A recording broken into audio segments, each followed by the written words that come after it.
and tuberculosis.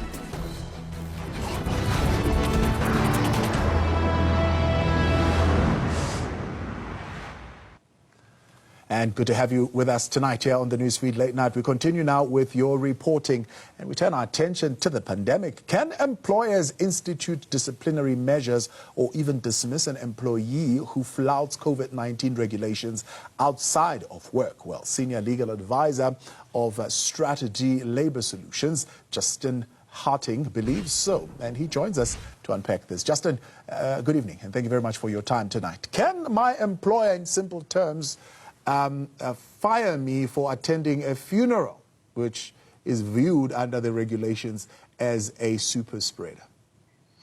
Good evening, and thanks for the opportunity to chat to you this evening. Now, I'd just like to start off with talking about dismissal for misconduct during work hours and then also after hours. Now, generally speaking, as we know, an employer is only entitled to take action against an employee if they breach rules and regulations during work hours.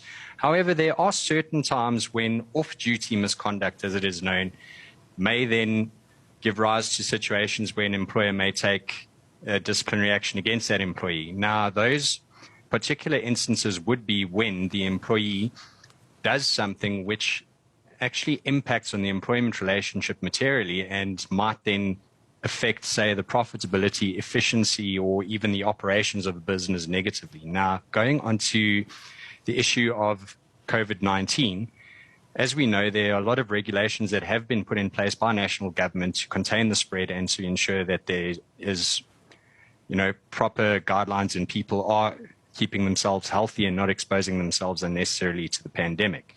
Now, if I flout those regulations, for instance, and I go on social media, I'm having a party, I am exceeding the occupancy of my home or my club or whatever it might be, and I'm posting these photos and it somehow gets linked to my employer because someone goes onto my social media profile, it could have a negative impact on the reputation of the employer. I come to work, I expose other people to that illness, they get infected, and then it affects operations. And that might then give rise to a situation where an employer may take disciplinary action against that employee. What is the threshold of what is viewed as recklessness as far as the employer is concerned?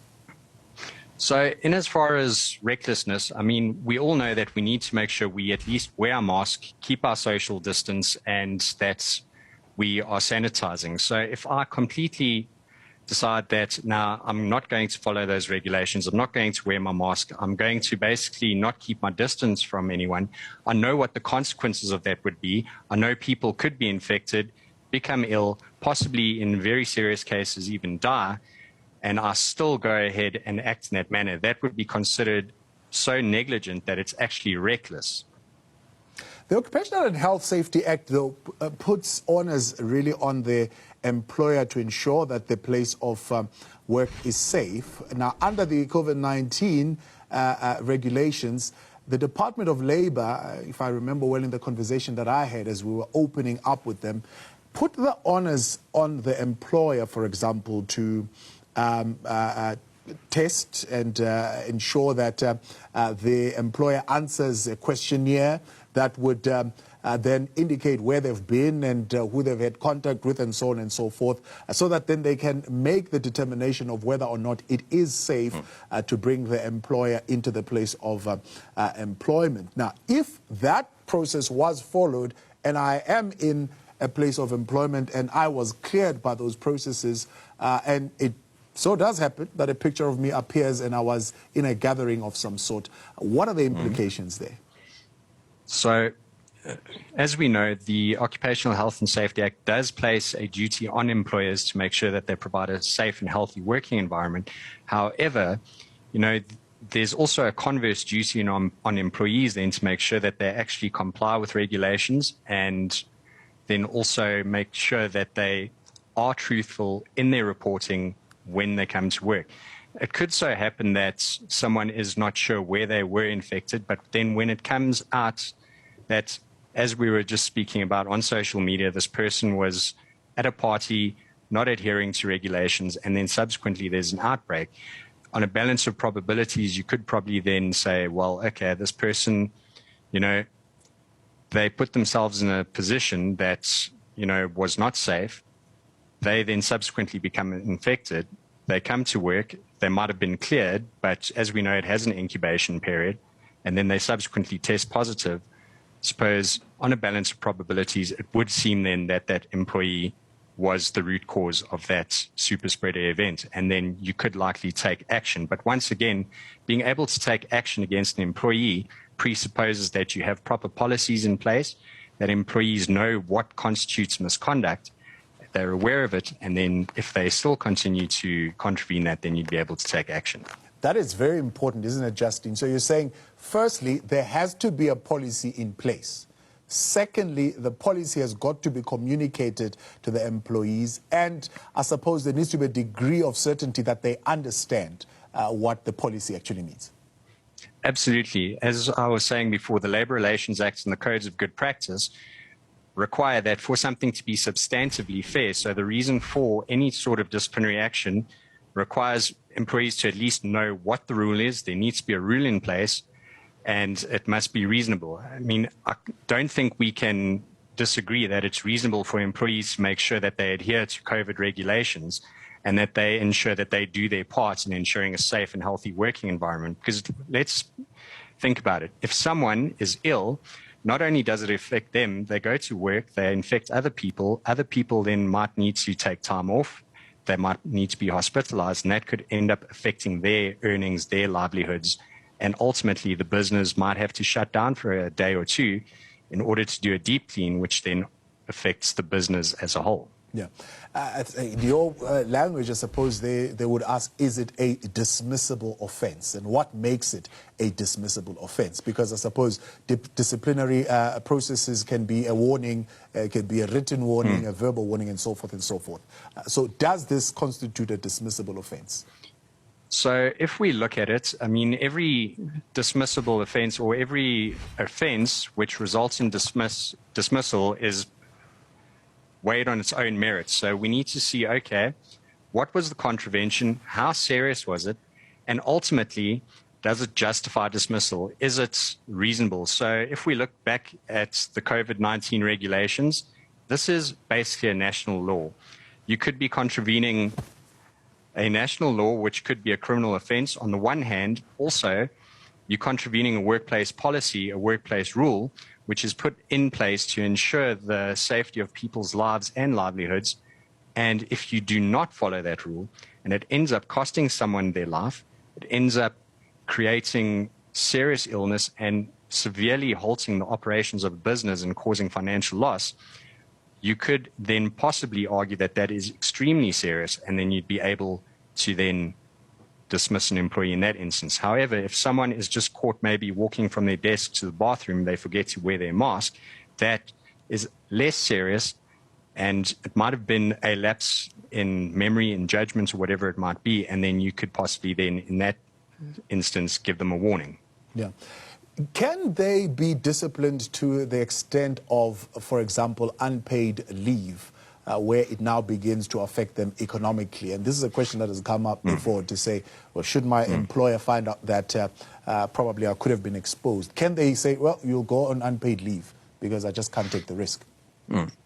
Okay, so when we talk about unpaid leave or unpaid suspension as a sanction, that always needs to be as a result of going through a disciplinary process. There needs to be a disciplinary hearing, and then ultimately, there needs to be something in your policies and procedures, a disciplinary code, which justifies suspension without pay.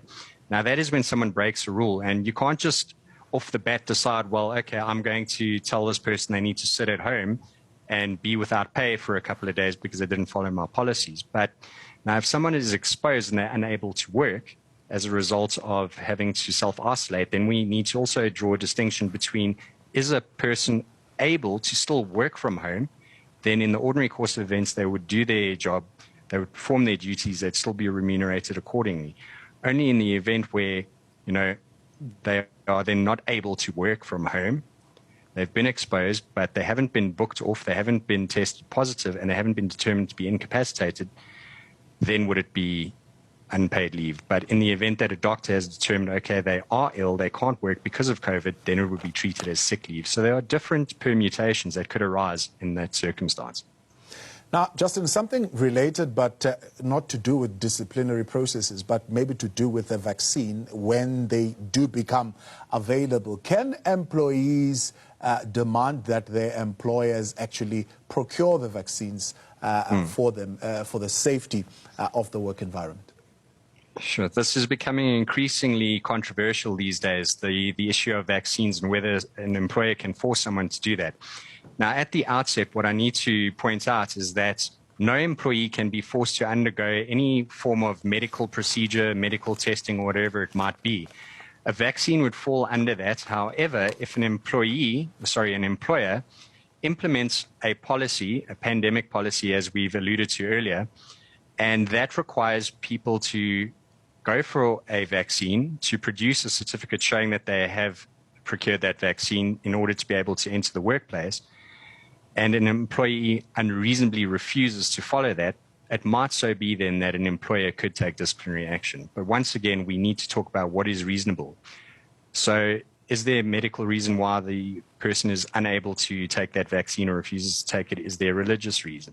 And also then, once again, we look at, okay, does the employer say off the bat immediately, no, okay, that's it. I know I have my policy in place. You've agreed to it earlier. Now you're unreasonably refusing. That's it. I'm going to take disciplinary action against you.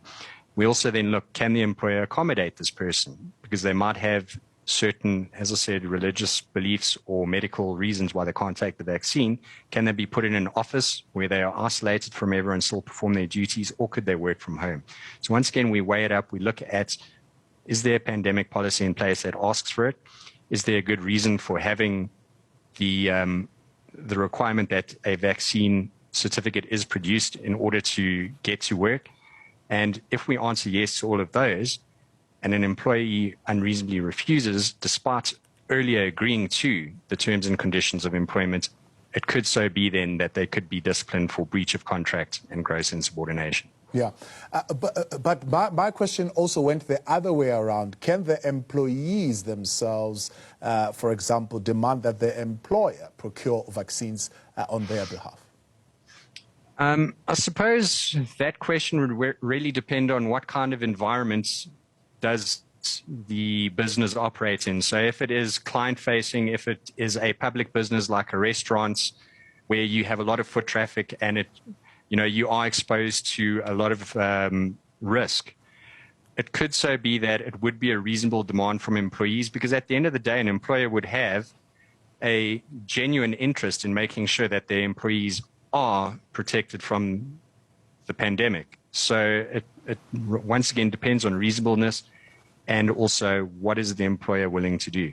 And as I said before, I wouldn't think that any employer would not have an interest in ensuring the health and safety of their employees and then going as far as making those available to the employees at their own cost. Goodness me, uncharted territory. I mean, as far as the pandemic is concerned, but I suppose as far as the legal matters as well.